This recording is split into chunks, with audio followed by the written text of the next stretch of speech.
queda guardado en la niñez tiende a emerger en la adultez. Imagínalo así. Las emociones son como un río que fluye libremente. En ocasiones encontrarán piedras y obstáculos en el camino, pero el agua siempre se abrirá paso para llegar a su destino. Pero ¿qué pasa cuando ese flujo se llena de hojas y piedras? Por lo general, el agua queda atrapada y al no haber circulación comienza a estancarse.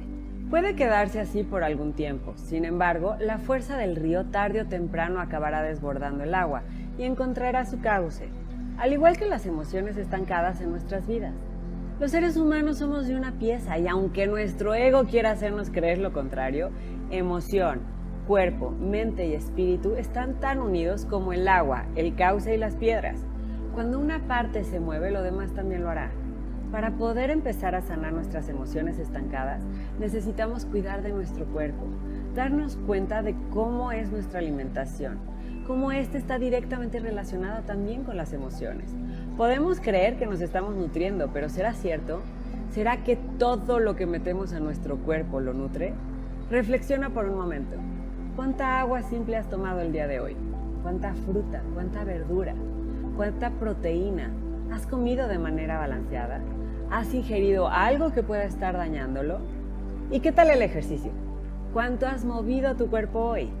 ¿Qué haces día con día para mantenerte fuerte y flexible? ¿Cómo son tus hábitos? ¿Hay momentos de ir hacia afuera y momentos de ir hacia adentro? Y vamos todavía más allá. ¿Qué haces para parar tu mente? ¿Cómo cultivas pensamientos poderosos? ¿Qué haces para liberarte de tus creencias limitantes?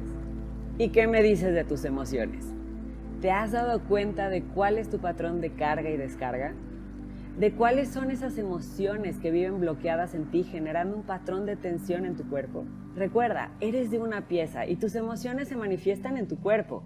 Y cuando están atrapadas hay un bloqueo, hay tensión, que tarde o temprano se manifestará con algún síntoma o, peor aún, con alguna enfermedad. Como ves, lo que vivimos hoy con nuestros hijos y con nuestras parejas es resultado directo de lo que se quedó atrapado de nuestra historia. Por supuesto que es más fácil decir que Paola es una niña tirana y rebelde a que Fátima diga, me doy cuenta de que crié una hija rebelde como resultado directo de ser una niña complaciente. O, por supuesto que es más fácil que Fátima diga, toda la culpa es de mi esposo que no se quiere subir al barco, a que diga, me doy cuenta de que me da miedo marcarle líneas claras a Paola y ser firme con la disciplina rítmica en casa, o que le tengo pavor a mi esposo. Para Fátima, el darse cuenta de que su niña interior quería dejar de complacer fue todo un reto. Se dio cuenta de que por un lado complacía a su hija diciendo, está bien, otros 5 minutitos más, pero acababa resintiéndola porque no hacía lo que ella quería y terminaba explotando. Y esto mismo le pasaba con su esposo. No en balde, ni su hija la tomaba en serio, ni mucho menos su esposo.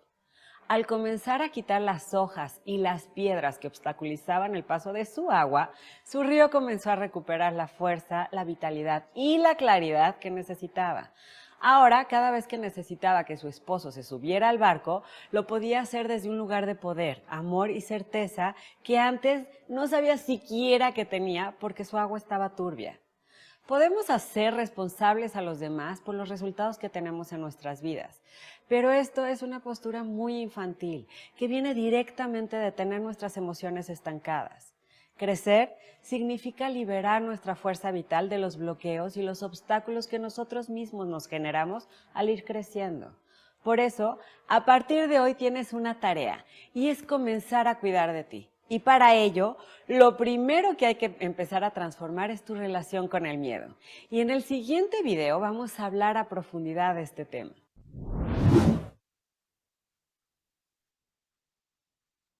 Posible para mí porque me atreví.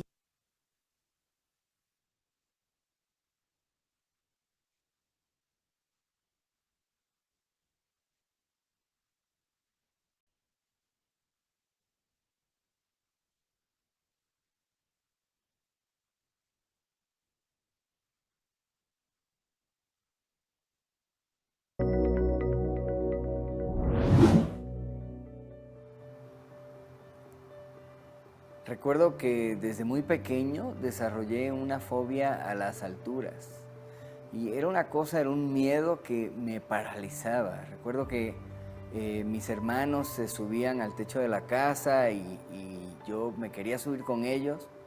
Un día me subí y ya no me pude bajar y eran gritos y mi papá y vecinos ayudando a tratar de bajarme del techo de la casa entre todos. Era algo que me paralizaba por completo y así como eso me encantaba treparme a los árboles, pero solo hasta cierta altura y yo veía que mis hermanos se subían hasta arriba del árbol y yo no me atrevía, aunque me encantaba hacerlo.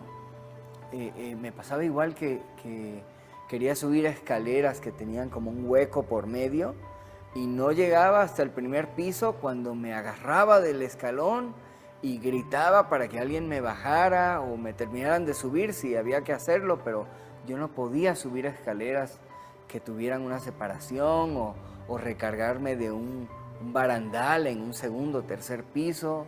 Y ya ni hablar de asomarme de un balcón de un edificio muy alto, ¿verdad? Olvídalo, para nada. Y también recuerdo que veía que mis amigos iban a los parques de diversiones a pasar días increíbles y yo iba con ellos por ser parte del grupo, pero no me atrevía a subirme a casi ningún aparato porque me paralizaba del miedo.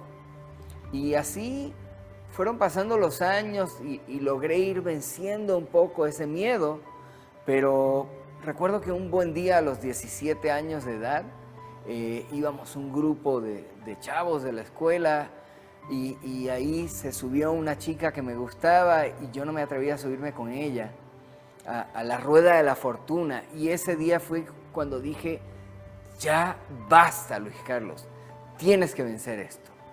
Y un amigo muy querido se subió conmigo, que sabía lo que a mí me pasaba, y me dijo, ¿sabes qué, Luis Carlos? Vamos a hacerlo, yo te acompaño. Y me subí, y ahí iba la rueda de la fortuna, y la primera vuelta a duras penas pude despegar una mano del tubo, ¿verdad? Que yo sentía que era pues mi línea de vida, ¿verdad? De ahí me agarraba, porque si lo soltaba, me iba a morir. Y logré soltar las dos manos y aplaudir, y reírme y grité con todas mis fuerzas y como sentía que estaba liberando el miedo mientras recitaba las leyes de la física y terminé después de la tercera meciendo el asiento, ¿verdad? En la rueda de la fortuna como si fuera un columpio y yo gritando y feliz, completamente liberado. Fue una experiencia cumbre en mi vida, increíble. Y después de eso me atreví a hacer varias cosas más locas. Recuerdo que en ese tiempo empezaba yo a practicar gimnasia artística, olímpica en la universidad. Me encantaban los ejercicios de piso, pero no me atrevía a saltar muy alto para ser mortales porque, no sé, sentía que necesitaba tener el suelo cerca, ¿verdad? Algo tendría que ver. Y un buen día estaba con mis amigos frente a un acantilado en el mar, allá en Puerto Rico, y estábamos como a 15 metros de altura del mar, en aquella peña de piedra, y que decido aventarme y me aviento de pie, y la segunda vez me aventé hasta de cabeza. Y bueno, fue otro momento cumbre para mí en donde reté este temor a las alturas, esta fobia que me paralizaba. Ya no permití que me paralizara e incluso me atreví a ir más allá de lo que muchos se atrevían, porque casi nadie se echaba de cabeza. Y a partir de ahí me di cuenta de que ya no me daba miedo saltar lo más alto que pudiera en la gimnasia, ya podía dar dobles mortales. Y bueno, fue un proceso de ir conquistando paso a paso este miedo. Recuerdo que en la gimnasia mi entrenador me veía parado en la esquina cuando iba a hacer una cruzada que no había intentado hacer en piso o que me daba miedo. Y me veía y me decía, ajá, ¿tienes miedo, Luis Carlos?